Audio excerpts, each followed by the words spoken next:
makadii muri Zimbabwe. Nhasi tiri munzvimbo yechitungwiza uko kwatashanya tichingokupai nyaya dziri kuitika mativi mana enyika.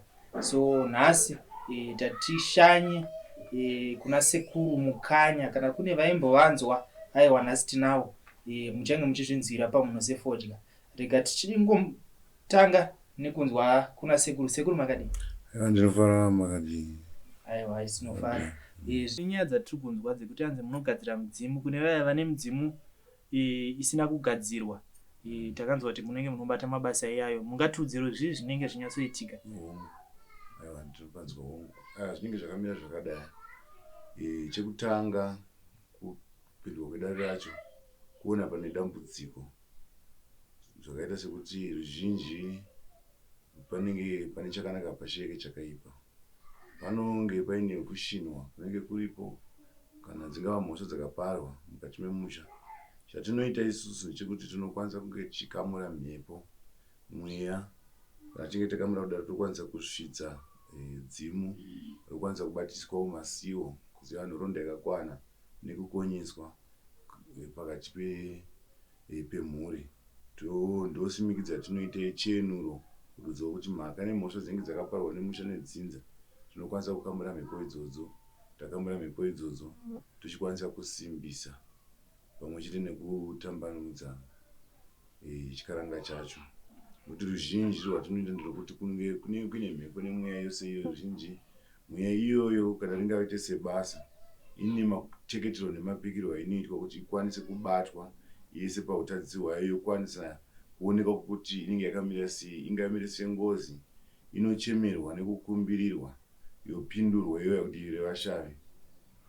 Kwakuzokurukuro naiye nevenanenge vaine mhaka idzi kwakuita sekuti kwakukumbirira shave yarapindurwa kuti vazokwanisa kuripirira mhaka iyoyo ichifamba zvakanaka. Kana zviri zvikwambo tinodzosera kune muridzi. Rimwe chiri chimitsikidzo chekuti kana ari munhu anenge aine zvaanenge akabata zvinosvika nekunokwanisa kuparadza muridzi wazvo. Alright. Pane panoda kuziya kune vaya vanonzi akatengera mudzimu akaita sei. Mungatipawo here ruzivo rwekuti zvii zvinenge zvinyatsotora nzvimbo uyezve matara akaita sei iyayo munomabata sei? Chazvinoita manje izvo ndizvo zvinotozokuwadzisa munhu kana munhu achinge achishanda nechipo chisiri chake. Ruzhinji chipo ichi hachibve rangaita sedzimu, harikwanisi kutorwa, ringe rakambwa masimba, harikwanisi kunge richinzi rinobva ringe riripo, asi vanokwanisa kunge vachitora simba vaisa chakaipa. Saka zvakafanana naizvozvo tine maitiro atinoita ekuti tinokwanisa kugadzira nekukamura hondo idzodzo tokwanisa kunge tichiona kuti dzida kudzorerwa here kana zvakamira. Nekuti chinoitika kazhinji ndechekuti pakutenga mudzimu kuita kuti pane bato neurombwa kare, mudzimu rinenge rabatwa rapikwa raiswa mukati medende raakushandisa muridzi wazvo. Saka izvozvo zvine chiratidzo chekuti zvikagadzirwa nemazvo zvinokwanisa kubaya nokurayisa munhu kuda kushandisa chipo chisiri chako. Alright. Ndine ichi chanyanyondisimudza sekuru. Pane nyaya dzevanhu vanopenga. Tinonzwa kuti nyaya dzakaita sedzidzo munobatsira. Saka ndingade kunyanyosiziva sekuru kuti munozvifambisa sei ipapo panyaya dzevanhu vanopenga. Chekutanga kana riri dare tinovheneka kuona kuti chakonzeresa kuti munhu uyu apenge chii. Ndopaya kana iri ngozi taakutotanga kuikumbira, hatikwanisi kuirasirira, tinoikumbira nokuikamura.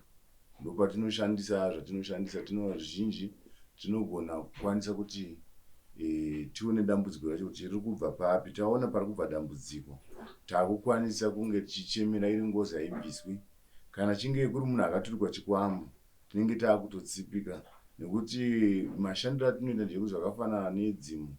Mweya unobva muvhu, chikwambo mushonga unobva muvhu, ngozi mudzimu unobva muvhu. Saka tine mhiko dzatinonoita pachuru. Tiine huku yedu nhema tokwanisa kuzorodza mweya uyu tikaushambidza munhu. Ruzhinji mazuva maviri matatu anenge amunhu. Kana iri mhaka inotokumbirwa kusvika tawirana nayo, nekuti hatikwanisi kunge tichikwanisa kusaidzira vamwe. Izvo zvine dambudziko rekuti tikakwanisa kubatsira tichisaidzira zvinokwanisa kudzoswa. Saka tine matitiro atinotoita ekukwanisa kudzorera chimisikizo, nokuti panotoitwa chitarizo cheguva chinenge chiripo pakukamura mweya iyoyo.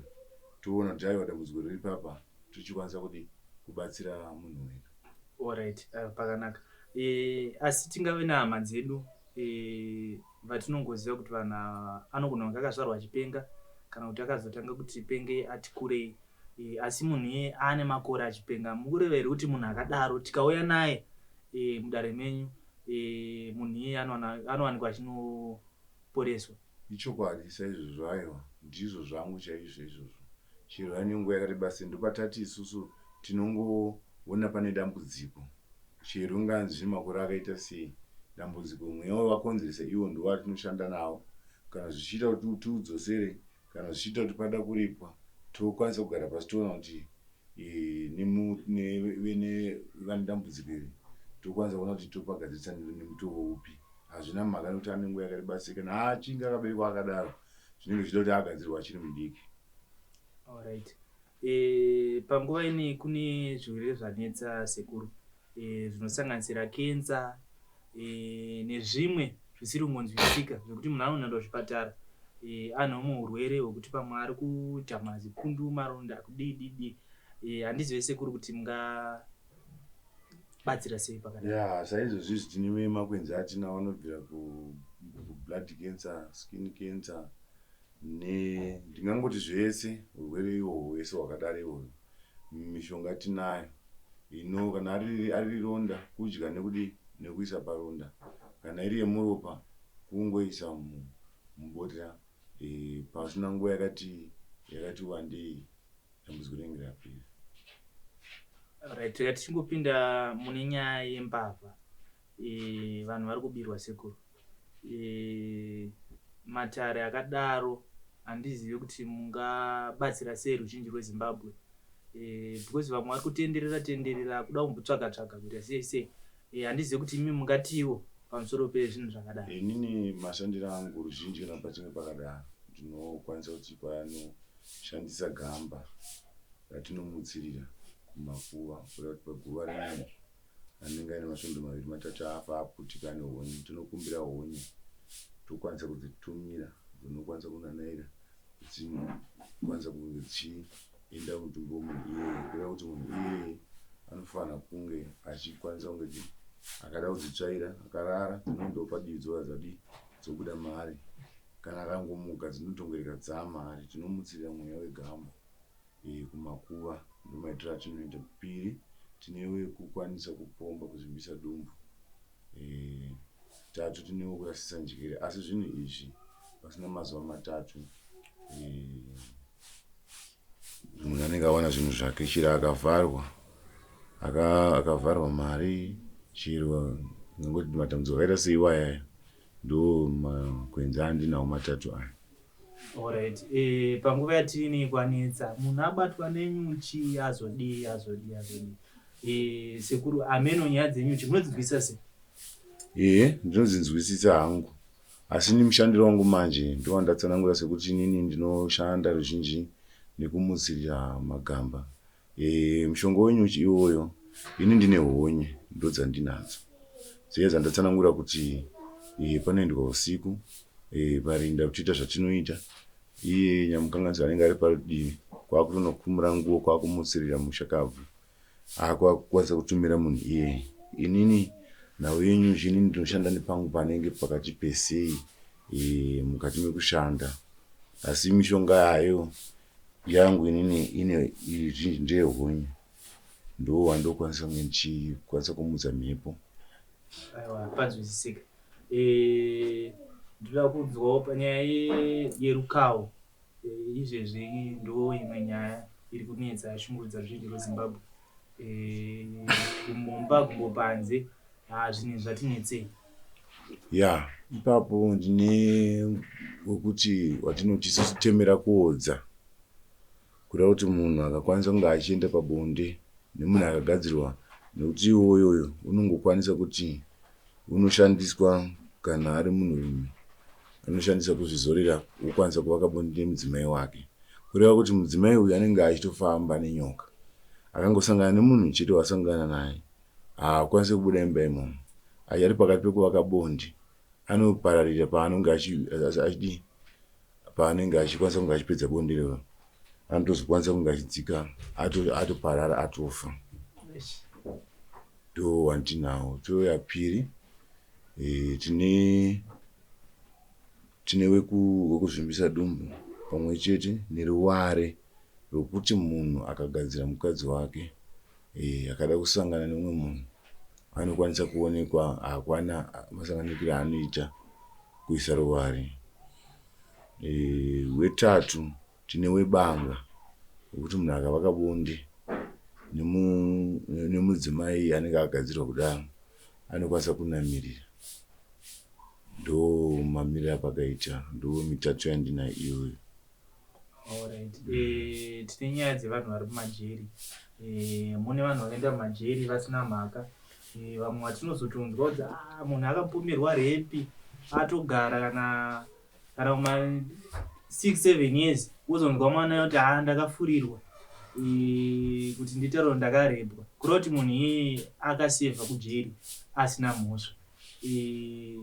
Mukuita kwakadaro handizive sekuru kuti munotiwo nazvo uyezve munowanikwa muchibatsira here zvinhu zvakaita saizvozvo? Hongu zvinobatsira, asi ndinotarisa dare kuti mhepo mweya wakanganisa munhu kuti akanga aisangana nematambudziko iwayo wabva papi.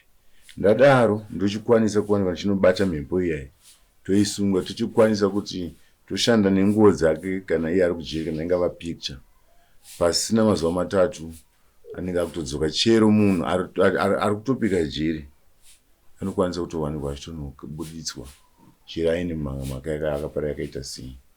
Zvinawo kuti kana kuri kunzi kusungwa kutongoenda wakaisa mukati mengava mahiyo kana ringava dzingi vachitongomwa iye uchibva matongobuda naye. Ndo mashandiro anoita muti wacho. Aiwa, pari kudzika sekuru. Tinotenda nenguva yamatipa. Muri yeZimbabwe muri kungozvinzwira. Ukabatwa nemukadzi wemunhu unoenda kuna Mutsiganebwe. Tangozvinzwira pamunhu sefodya.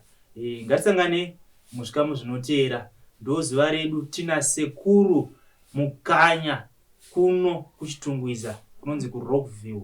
It's bye bye.